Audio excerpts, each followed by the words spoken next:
Number 5 is you buy only because you want to save on tax. Bryce, you're earning too much money. I'm your tax accountant.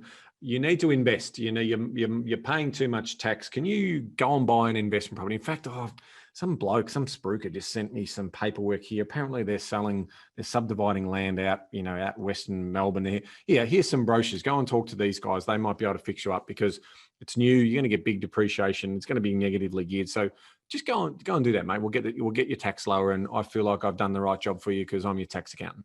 Yeah, nice role play. Yeah, and I think the key takeaway from that is sometimes the devil is in sheep's clothing, and the wolf is in sheep's clothing. The devil. There we go. Yeah. We've got a lot of really amazing professionals who listen to our podcast, and I just want to be sensitive to that. But some professionals are enthusiastic amateurs around making recommendations around property because the agenda is around tax, not in growth, and whether this will support the portfolio going forward.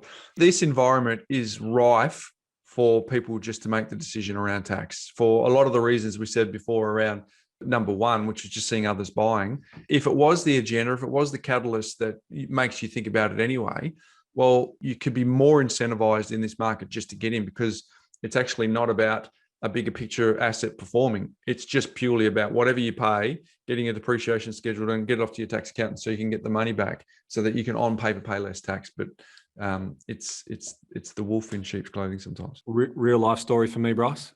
Moved to Sydney, get referred to a tax accountant, go and see that tax accountant, got the first property in Melbourne, ticking along nicely, but it's almost becoming positively geared. He goes, so we need to sell that one.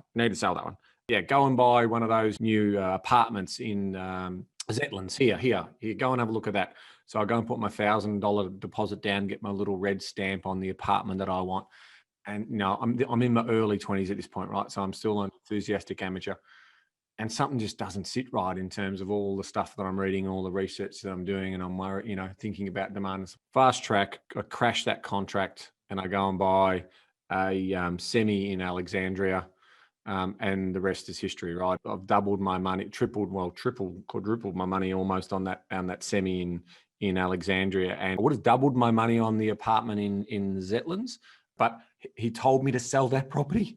I should have kept that property. There's the other $500,000 mistake that I made as well. So, and that was tax advice. So I learned the hard way that tax advice isn't the right advice. Investing is about a return. Paying tax is part of that return process.